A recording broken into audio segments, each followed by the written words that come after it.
कांग्रेस के साबिक सदर व रुकन पार्लियामेंट राहुल गांधी की भारत जोड़ो यात्रा 1 नवंबर को शहर हैदराबाद में दाखिल हो रही है, जिसके लिए शहरियान हैदराबाद और कांग्रेस कारकुनों में जोश व खरोश नजर आ रहा है और अपने कायद के इस्तकबाल के लिए तैयारियां जोर और शोर से चल रही हैं। हल्के असेंबली बहादुरपुरा के इंचार्ज कलीम बाबा की जानिब से बहादुरपुरा हल्के में राहुल गांधी की भारत जोड़ो यात्रा के रास्ते को कटआउट्स, बैनर्स और कांग्रेस के झंडियों से सजा दिया गया है और एक बेहतरीन इस्तकबाल की तैयारी की जा रही है। इस खुसूस में कांग्रेस इंचार्ज हल्के असेंबली बहादुरपुरा कलीम बाबा ने सियासत से खुसूसी तौर पर बात करते हुए भारत जोड़ो यात्रा और इसकी तैयारियों के बारे में तफसीलात पेश किए हैं।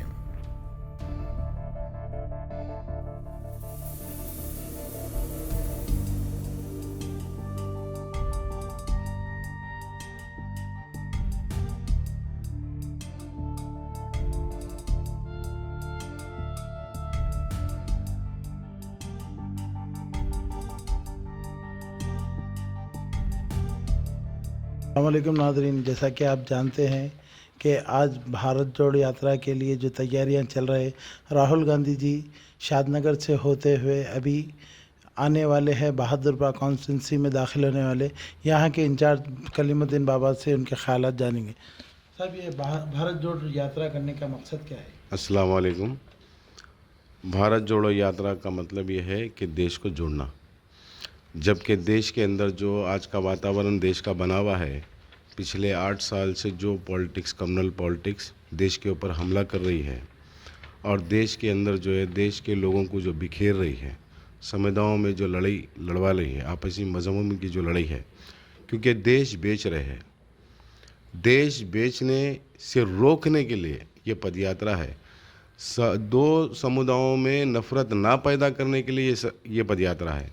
जैसा बीजेपी 2014 में आने के बाद सबसे पहला काम क्या किए थे बीजेपी? देखिए, बीजेपी जो है सबसे पहला जो काम जो है बीजेपी का, देश के साथ वादे झूठे। सबसे पहला 2014 में मोदी जी के बहुत बड़े बड़े वादे थे और 2014 के बाद उन्होंने 2016 में नोटबंदी की। नोटबंदी, डीमोनेटाइजेशन, ये एक देश के लिए जो है गरीब लोगों के लिए एक मुश्किलात का सामना करना पड़ा और उनकी भावनाओं से खेला गया। तो हम ये पूछ रहे हैं कि वो एक झूठे वादे जो किए थे, 15 लाख देंगे, गरीब के खाते में आएंगे, अब 50 दिन मांगे थे और देश की जनता ने उनको 150 दिन दिए।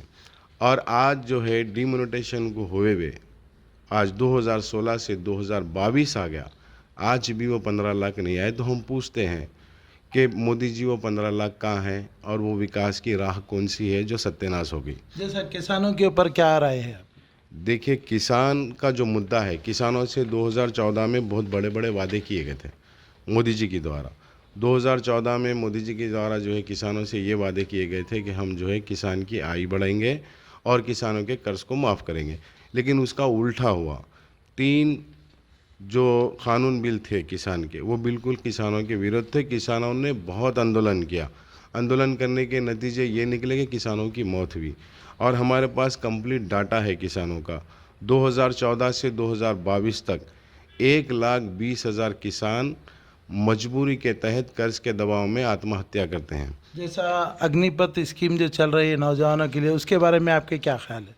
आप जानते होंगे कि देश की सुरक्षा सबसे बड़ी अहम होती है और देश का नौजवान देशभक्त होता है। तो देशभक्त जो लोग होते हैं वो आर्मी में शामिल होते हैं देश के, उनके जज्बातों के साथ खेला गया उसके साथ। और उन्होंने जब उसका प्रदर्शन किया, उनका जो है अगेंस्ट ऑफ अग्निपथ स्कीम के विरोध में जो है धरने लगाए, देश के युवा लगाए, देश का भविष्य है और देश की सिक्योरिटी थी कि उनमें से शायद कोई ऐसा होता कि भगत सिंह जैसा हो, या शायद हो सकता कि उसके अंदर कोई मंगल पांडे जैसा हो, क्या किसी भी टाइप का उस देश की भावना रखने वाला ही देश की आर्मी में जाता। तो उन लोगों ने 4 साल का उनका फ्यूचर नहीं है, तो वो लोग चाहते थे कि देश की जो पुरानी पॉलिसी है 15 साल की, वो पॉलिसी के अंदर आए और एक सरासर वो देश के आर्मी के जवानों को नौकर और या तो फिर वॉचमैन बनाने का काम मोदी सरकार कर रही थी, जिसका प्रदर्शन। जैसा अनएम्प्लॉयमेंट की बात है, जैसा 2005 से 2022 तक, उसके बारे में आपकी क्या राय है? अनएम्प्लॉयमेंट जो है सबसे बड़ा एक मुद्दा है।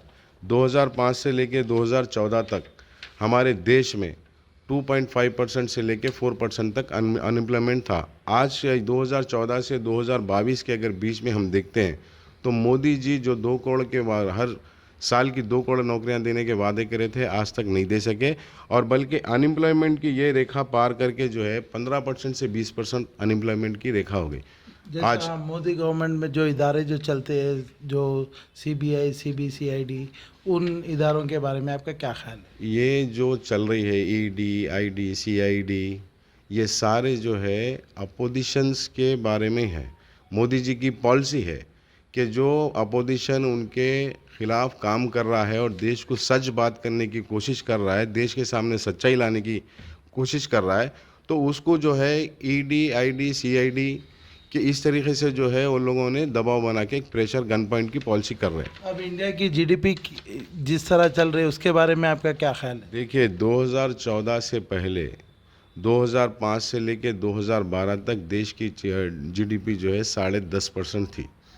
आज जब 2014 के बाद मोदी गवर्नमेंट के आने के बाद में डिमोनेटाइजेशन होने के बाद में और आज तक 8.3% से जाके आज की तारीख में 5% जो है जीडीपी नहीं है हमारी, और जो जीडीपी को बढ़ा चढ़ा के बताया जा रहा है वो एक फेक काम है, मोदी सरकार का फेलियर है। हिंदुस्तानी मीडिया के बारे में आपका क्या ख्याल है? देखिए सारी मीडिया के बारे में मैं नहीं बोलता कि चंद जो नेशनल मीडिया है वो मीडिया गुलाम हो गई, सरकार की गुलाम, उनको गन पॉइंट पे काम किया जा रहा, और वो जो है मोदी जी ने उनको प्रचार मीडिया के लिए रखा, अपने प्रचार के लिए। मीडिया जो है देश का चौथा पिलर होता है, तो चंद मीडिया वाले जो है अपने पिलर का काम कर रहे हैं, लेकिन उसमें कसीर तादाद में जो है मीडिया कैप्चरिंग, ये मीडिया कैप्चरिंग का मतलब है देश को कैप्चर करना, देश की आवाज़ को कैप्चर करना, और कुछ बिकाऊ लोगों के तहत दिन भर में हम यही तो चाहते हैं, हम यही तो कहते हैं कि ये मीडिया, गोदी मीडिया जो काम देश को बर्बाद करने का कर रही है, सच्चाई को दबा रही है, झूठ को सामने ला रही है, और ये चीज़ को बंद होना चाहिए। हम चाहते हैं कि कम्युनल डेबिट, कम्युनल टॉक देश की नेशनल मीडिया के ऊपर ना हो, इससे देश के अंदर जो जितने भी फसादात हो रहे हैं वो गोदी मीडिया की तरफ से देश के अंदर फसादात हो रहे हैं। जैसा राफेल डील के बारे में जैसा राहुल गांधी जी ने जो कहा था उसके ऊपर आपका क्या स्टैंड है? देखिए राहुल गांधी जी ने सबसे पहला राफेल का मुद्दा उठाया, और वो मुद्दा उठाने के बाद बहुत सारे इसके ऊपर जो है बहसें हुई, बातचीत हुई, लेकिन आज तक भी मोदी जी का कोई इसके अंदर जवाब नहीं आया। लेकिन इसकी सच्चाई जो है अदर कंट्रीज़ वाले हमारे हिंदुस्तान को बता रहे हैं कि तुम्हारी मौजूदा गवर्नमेंट ने घोटाला किया, राफेल डील में घोटाला किया। अब जैसा तेलंगाना में आप कांग्रेस पार्टी दाखिल हो गए, इनमें यहाँ पर की जो लोकल पार्टी है और जो दूसरे पार्टियाँ, उसके बारे में आपका क्या ख्याल है? देखिए सबसे पहले तो मैं आपको ये बोलूँ कि ये जो पदयात्रा है ये पॉलिटिकल पदयात्रा नहीं है, ये देश की जोड़ो यात्रा है, देश जोड़ो यात्रा है। भारत जोड़ो, और भारत के धर्मों को, भारत के लोगों को जो बीजेपी आरएसएस मिलकर जो डैमेज की है, बीजेपी है, बीजेपी के और भी दूसरे रूप है, जैसे कि हमारे देश में एक एमआईएम पार्टी है, वो पार्टी भी घूम घूम करके मोदी का साथ ही दे रही है, क्योंकि ये बात करेंगे अपने मुसलमानों की और वो बात करेंगे हिंदुओं की, तो ये जो बीच में एक रेखा बनी हुई है, तो दो समुदाय अगर अलग अलग बहस करेंगे तो होगा, इससे देश का विकास नहीं होगा। देश के अंदर कम्युनल पॉलिटिक्स को बंद होना चाहिए, ये हमारा एजेंडा है। और जहाँ तक रहा सवाल आपका कि मोदी जी ने जो किया आज तक, सिर्फ देश से झूठ बोला है और देश की जनता को वर्गलाया।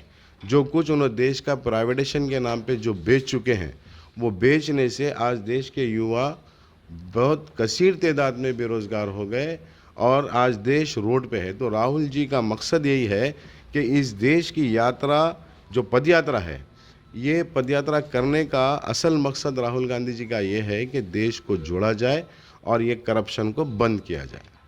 जय हिंद, जय कांग्रेस।